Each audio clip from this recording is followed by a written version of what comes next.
Hi, and welcome to Food for Thinking Jehovah's Witnesses, where we examine the teachings, practices, and history of the Watchtower Bible and Tract Society.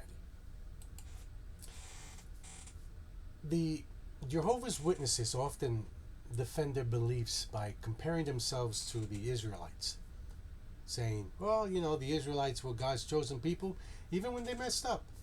And even though we make mistakes, we're still God's chosen people today.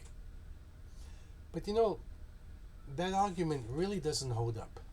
According to the scriptures, the Israelites came about because of a promise God made to Abraham.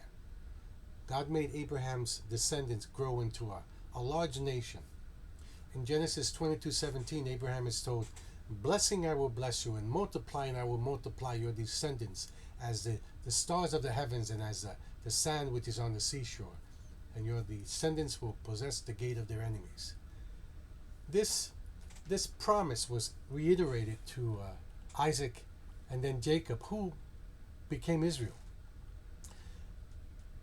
They existed because God promised to make them his special people. Their status as a chosen people wasn't based on how they acted as individuals or as a nation. Their connection with God was more about God's promise than anything they did. Eventually, God revealed himself to the Israelites as Jehovah, leading them to worship him and giving them the law. However, people who were not part of the Jewish nation could also worship Jehovah. For example, Job. Eventually, God created the Christian congregation. And the Christian congregation was different from the Israelite congregation in various ways. In the Israelite congregation, people didn't have a choice about being a part of it. They were Jews by birth.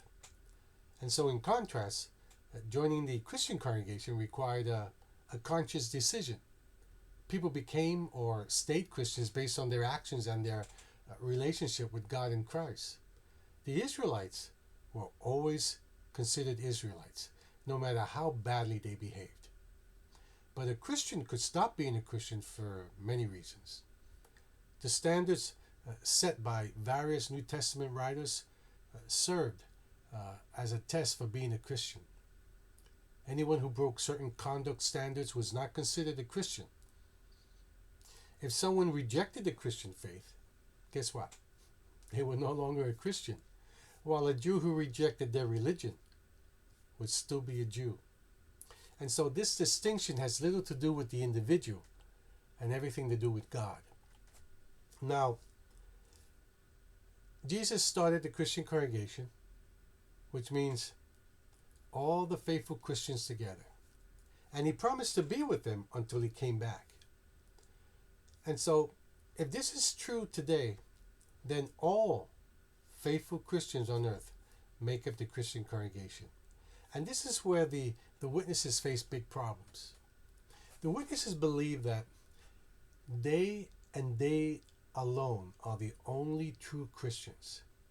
They think that the entire body of faithful Christians on earth is made up solely of Jehovah's Witnesses. Now, some people might say that, a few outside their group could be true Christians, but that's not what the governing body, which shares its teachings through the Watchtower Society, says.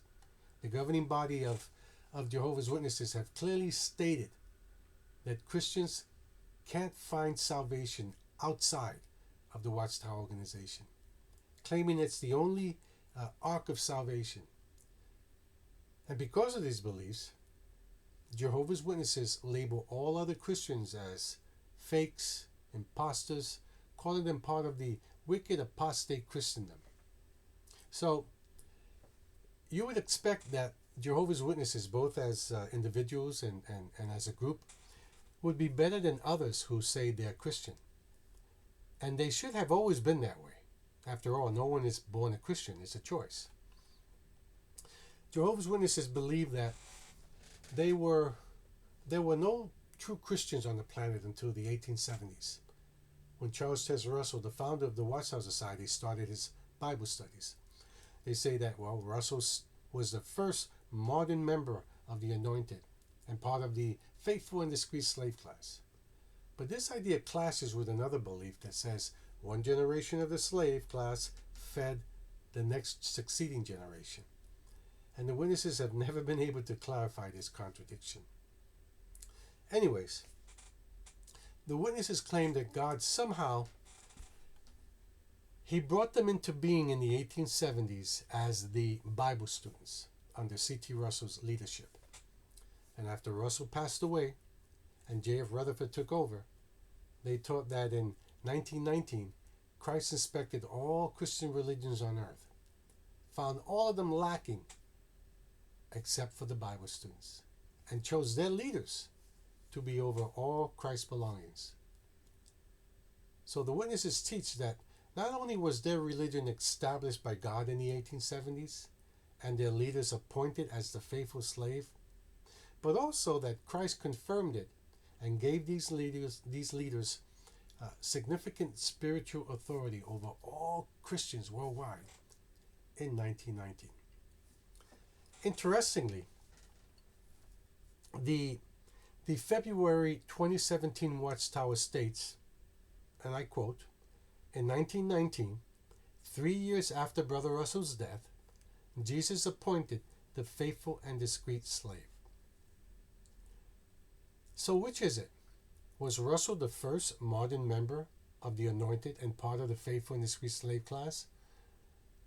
And how can that be if they admittedly claim that, quote, "a small group of anointed brothers," in 1919, who served at headquarters in Brooklyn, New York, prepared and distributed spiritual food to Jesus' followers? Apparently, poor Brother Russell was demoted. And what do Jehovah's Witnesses really base all their reasoning on besides their questionable interpretations of the Bible? Well, they claim that they are way better than all other Christian groups, and that Christ specifically chose their leaders in 1919 to have spiritual authority. In simple terms, they say that their claims come from the idea that their behavior is better than everyone else's, and that their teachings are almost the same as those of the early Christians. To put it simply, the witnesses believe that they are God's chosen people today because of how they act and what they teach, while the Israelites were chosen by God just because of their birth. You can't really compare the two situations. This obviously opens the witnesses up to criticism.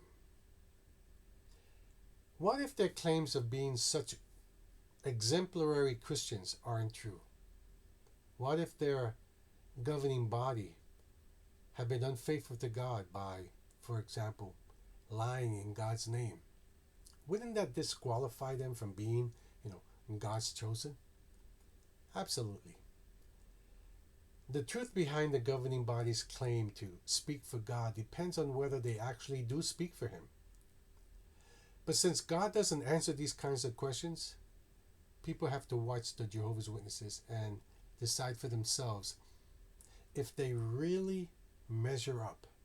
And that's exactly what's happening on various social media platforms and forums and YouTube channels and Reddit and wherever open discussion is allowed.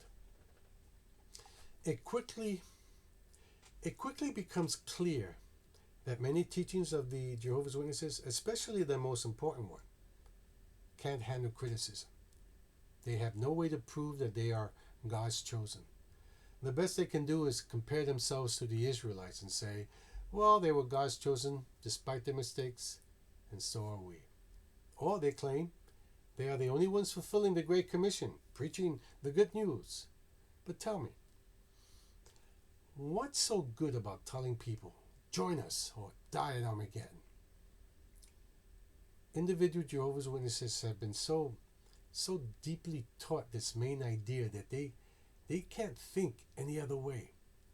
Their trust in the organization is based on claims, not real evidence.